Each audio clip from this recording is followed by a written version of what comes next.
Hello, good evening, and welcome to Newsnight. In this edition, family of 10-year-old boy murdered by two teenagers in the central. Expectation was that we'll get Ishmael and bury him so that we can put a closure to that aspect of the issue and focus on the legal. Gate get rich quick messages. Also tonight, Speaker of Parliament Alban Bagbing tells the people of the Upper West region that his role able to agree to disagree in peace and in harmony.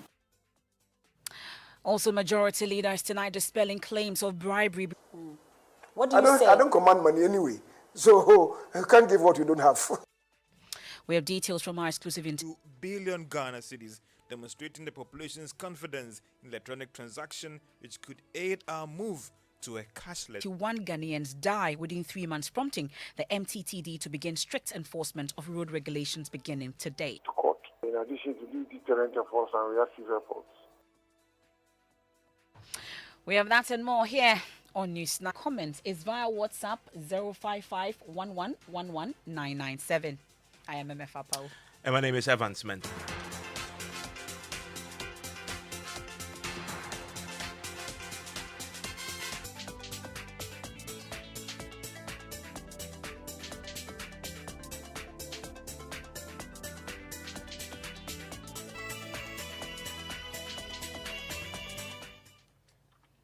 Well, the Central Regional Minister, Justine. Now, during a visit to commiserate with a grieving family, she urged parents to prioritize the welfare of their children and ensure that they are living in accordance. Can take somebody's life. It's so mind-boggling. Can't just understand the motive behind what they did, even the courage of this country. On behalf of the president, we came this afternoon to see the family, to wish them well, to send the president condolences messages to them, taking lives like that. And we know if you're able to give them justice, then it's going to deter others from doing same. We have also assured them of government commitment to link to the general public to be security conscious, especially mothers taking good care of to know that our children are safe. So we'll keep you posted anything that is coming up. I promise them that they're going to have it tomorrow so that they can have for the burial. And you heard the Central Regional Minister at the tail end there promising that that will happen. But let's hear from spokesperson for the family, Samet Akil. I think that let me praise the Ghana Police Service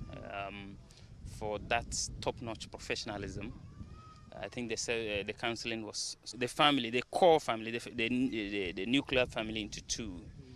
A male counselor dealing with one daughter and the daughter. And so it was solid. They actually engaged us on issues of trauma and all of that. Okay. And even after the burial. Of the deceased, Sure, 10-year-old Ishmael. That's correct. Why though? So it's so because when you are dead, the next available opportunity, you are buried. And so for what has happened, getting the body as early as we want. In fact, we went to the court yesterday. Our expectation was that... So that's a wrap of the family there today, talking to Maxwell Agba, who has spent the whole day visiting the murder. I want to bring in Maxwell now. He joins us on the telephone line. You've been digging into the background of the two teenagers. What did you find, Maxwell? Well, I did not have pleasant things to say about the 18-year-old suspect. I'm told he used to be a church boy who slept suspect Noah Kinney. He told me that, yes, his son indeed was a staunch member of the Hope Generation Church, once arrested on the charge of defilement and later released. A police source confirmed that to me as well. I put that to his father, and he said the allegation accused him of stealing his $10,000. He says he believes his son did not take that. The father of the other boy he's accused of committing the act with. He says the 16-year-old suspect at a point continued to tell me that his son actually gained admission to a school in the Volta region. So he went to the Great Lantern Mills school somewhere very close to suspect, enrolled in the school. That was 1 week to vacation. So the peace in the school that he got in the Volta region, he made him to enroll, here with a plea. He actually pleaded with the school authority, started school some days ago, and joined the students when they were just about preparing for examinations. That he's been tortured. He said he saw some machete marks on his back to confess to what had happened, and that he saw some marks behind him. He is disputing all the claims being made. He says that when his son is at home, he's a quiet child and a regular child. But when he goes out, he's unable to tell just an hour before the killing happened. He entered his son's room. He saw him lying on his bed. He came out later to eat food 1 hour later where they resided. Evans. Is he suggesting that, as far as he's concerned, that the son didn't do what he's been accused of? Well, he told me that he wasn't present when the incident happened, so he cannot say that his son did not commit the head complaints, that when he's outside, he's a different person altogether. But he cannot confirm or deny the allegation that has been leveled. Move from the area. What exactly can you say about their safety in the community?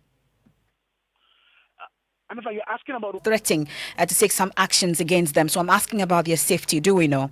Exactly. So the father of the 18-year-old standing to his house to threaten him that he knows.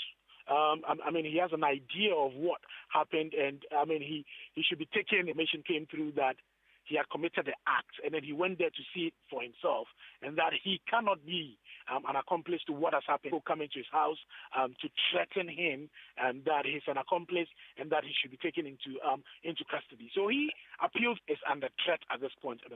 I see. And Maxwell, very quickly, we had the Central Regional Minister say and given a shot. The spokesperson for the family actually made the plea to the minister that they needed the body to bury in accordance with Islamic tradition.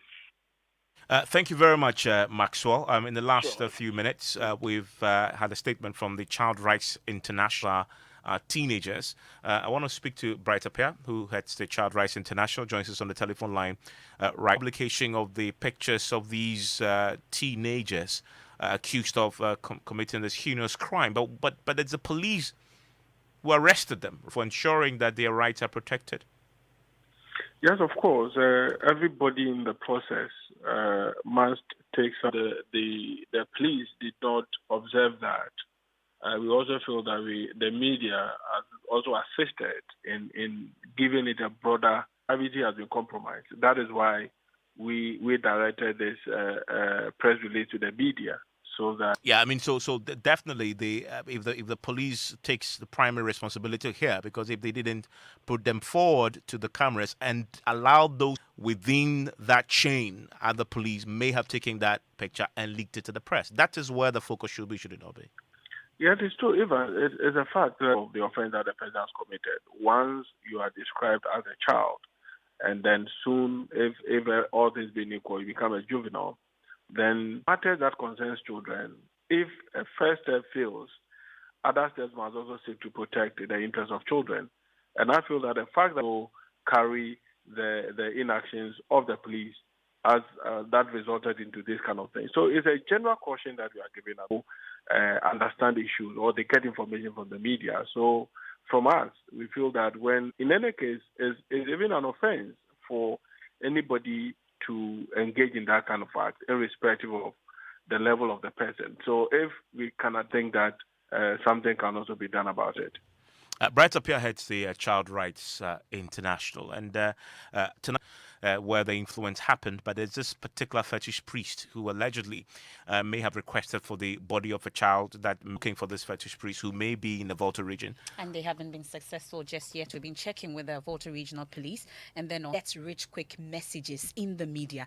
We can listen to this interaction host of the Super Morning Show, Kojo Yankson, had with some youth of Nima. Of money, they go for them to do something for them. Either some member of their family, knowing to them an issue of that has happened in our area as I'm talking to you. Sleep with your mother. I want to learn about, the people who are going to the malams and what they usually go to do, that one there. Has somebody ever give the person my attention? Yeah. They're my girlfriends. Yeah, you want to show that, me to have money. I want to show my girlfriend. They can usually propose so that the girl will accept them so easily. And the girls to nowadays, that them are what they like. If they see True, they don't learn any trade that will let them survive. So how will I fit? And then friend who can convince me, let's go by this spiritualist. I heard there's a spiritual man in this village. So let's needed the money to survive or to make it in life. You heard that some youth of Nima interacting with the matter as it lacks the legal mandate. Minority Chief Whip Muntaka Mubarak believes changes must be made to the law to enable the NLC. Must be tweaked. And I think the best time to do is now. If the two major political parties can bring their heads together, let's team up and deal with this matter. Because if not, it will get rationally from the Attorney General's office to draft the bill, go through it. It's time to do private members because governments have been talking about it and nobody is taking the bold steps. Ghana Independent Broadcasters Association, GIBA, also say though most of these stations are non-members, they are working round the clock together with relevant bodies to sanitize the airways. You can hear from... has been engaging the national, the Chamber of Telecommunication to find means of curbing some of these activities on the kind of content that we put on television. GIBA has been talking to the National Media Commission to bring back the discussion to the table. In fact, GIBA found out and then we can see our way clear. GIBA has been on top of this issue. But I want to believe that some of these stations from coming to their... I am assuming when you say these stations, you are saying these stations, some of these stations which are found not concerned about this, are concerned is stretched to the industry, the totality of the industry holistically. So this is a big discussion. Well, so the National Film Authority also today announced that it intends to enforce the law that imposes up to 5-year jail term for persons who broadcast unclassified audiovisual content, TV programs, documentaries, and even adverts. We've been hearing from Sokrit Safo, chairman of the authority, on this. And you said you do for me recently. Adame. Great. Well, I mean, if you've been worried about the maybe fearing that you may be eating some contaminated fish, because the Fisheries Commission is saying that they are preliminary investigation. Well, that's a preliminary investigation. Several dolphins beached the Axim shores over the weekend. Dr. Michael Arthur Dazi has been speaking about this. We'll hear from the coast today to interact with fisher folk there who chanced on the dolphins and what they've been doing with the carried into homes. And send them away, including a woman who lives nearby. She says her grandchildren brought morning. I was told the bigger fishes have been sold, and because of their size, they sold out quickly. On the beach, who spoke to me off camera, said they had consumed the fishes. To others, when I saw them carrying the fish, I was surprised because I had not seen some happen before. Since you were residents and bystanders have been telling us how they consumed the fishes which were washed ashore over the week, some challenges for which reason they should not have consumed them. Friday, so where be ni wabi ete inshora for ni acha On Friday, we were here, we got it from the sea. It was first seen by the security men around. They took some, cooked it, and ate it over here. So when we used it for palm nut soup. So frankly speaking, my family and I ate some of the fish, and nothing has happened to us. The Fisheries Ministry has advised those who have consumed these fishes to come forward. There you have it. I mean, this was a delicacy. It was a miracle, as one of them said. Loshla is the soup. What? He said and the fish is it's a big, fleshy. But you see, the Fisheries Commission, Dr. Michael Arthur Dadzi, who has been talking to Gift and Oape about what the investigations have discovered so far. The indicator was that they said they had actually observed that the fish going further to carry out the various investigations that they had lined up to investigate, including checking the offers and also taking the girls. Food and Drugs Authorities also doing that. The University of Cape Coast and samples of the seawater and the seaweed. So for now, fish and veterinarians of all these institutions involved in conducting the investigations, and they will release one information to the general public. So there you have it. It's trauma. Interesting. Yeah. So fishes are stressed, and this happens. What happens to humans when well, they're stressed? As you can see, carried to the still ocean. Under investigation. Yeah. Well, George Yafe is joining us, but before he does, there's a part of this whole conversation that I really want to hear again. I mean, it's listen to this. Madam Fufu, me so my sebi. around 12 to 1. I'm going to say na interview she na make a low ya me fem na because ina ko ekuda ni low ba dole insurance na low come on. Since when they born you, have you seen this type of miracle before? George Afe, since morning you woke up and there's the whole coast is full of dolphins. And other fish species. Yeah. Jesus fed the crowd with water. They didn't know what has happened. They actually cooked food with that. Oh yeah, there was palm nut soup that was done with melly fish. That's the one that used to spice the ingmeonu. Ingmeonu is the palm nut. And exactly. I mean, but the good news obviously we've had is that it's not poison. Yeah. I mean, it's not there's a preliminary investigations, right, Evans? You should come forward for come up. Okay. Well, I mean, of course it's preliminary, but it must be said substantively.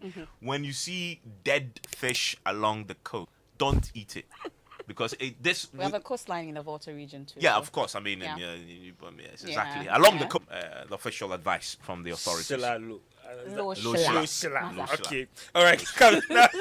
Last year, demonstrating the population's confidence in electronic transactions, which could aid our move in cleaning up the banking and the capital market sector. The business news on Newsnight is brought to you by MTN Essentials and Allianz Insurance. Be safe everywhere you go. Experience a safer and more secure way to do all your transactions with MTN Mobile. Present your national ID, voter's ID, and secure everywhere you go because we are good together. Remember to present any of these.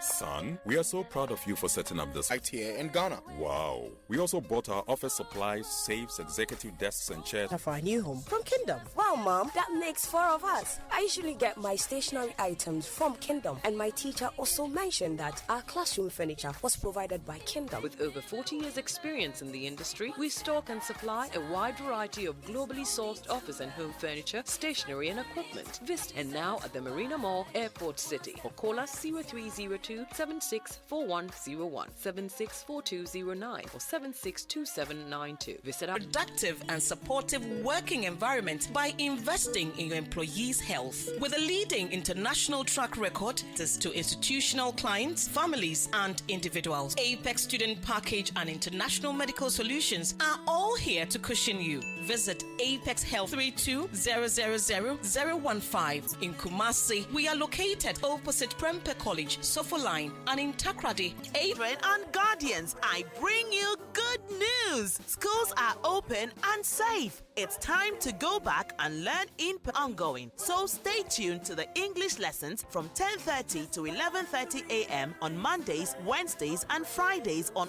all GBC stations. And for the Ghanaian languages lessons from 5 to ensure that all COVID-19 protocols are practiced regularly at home to facilitate the enforcement by teachers in school. It's the stations nationwide. This message is brought to you by the Ministry of Education, GES, GBC, and supported by USAID. 1990.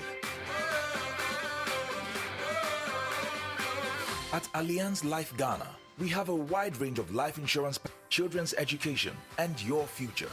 Call us on 0302 267 892 or visit our website www.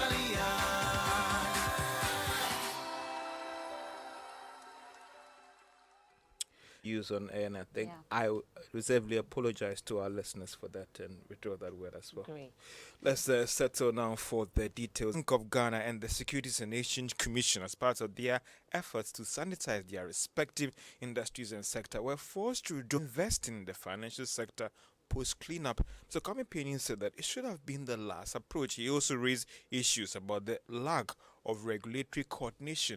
Some of the Ponzi schemes, it was not clear whether it was Bank of Ghana that was supposed to regulate them or the scheme when they are going wrong and guide them in the right direction and let them know that you are there, you are looking at their accounts. If they are not paying their bills when due, we are going to descend on them. Labebu has been giving some details on the payment of Blackshed Capital clients, that is the former Gold Coast Security. In order for them. So on that side is the partial bailout that's now pertained. And is this the one where some people happening now is that those who are in the full bailout are those who we have liquidation orders for, are those we bring into the full bailout. For those that we don't have for, they will be in the partial commission.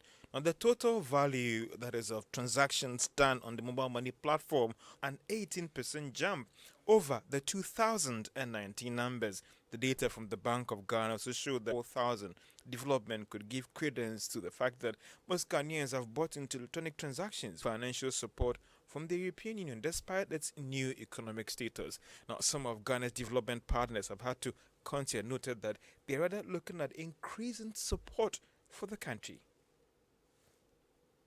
Now we are support to sustainable cities, support to cities in Ghana, governance again, security, natural resources management within this project. Head of the European Union delegation to Ghana, Dana Hansia. Now, NSKM says it is focused on increasing, but also help produce high-quality health products to deepen the growth of the industry. He said this at the launch of his new herbal. These products, it's not only of the monetary reward, but we believe that it will be to the benefit of the patient, the customer, and NSKM. New herbal cough product. Now, players in the technology space will later this month be exploring ways to expand conference that is on 20th and 21st of this month. Ken Ashibe is chief executive of the Ghana Telecoms Chamber. Of how to deploy and expand new technologies to bridge the developmental gap. Remarkably, the 2020 to also take advantage of bringing together a lot more people into the discussion and make the second edition a pan-African event, if not a global, to the event date. And Ken Ashibe, chief executive of the Ghana, to the investors in that telecom firm, have seen their value go up by 4 pesos to close at 89, lost 10 pesos to close at 7 Ghana cedis. 10 pesos. And that's all for business on. Speakership role was, in fact, God sent. Speaking at the Upper West Regional Coordinating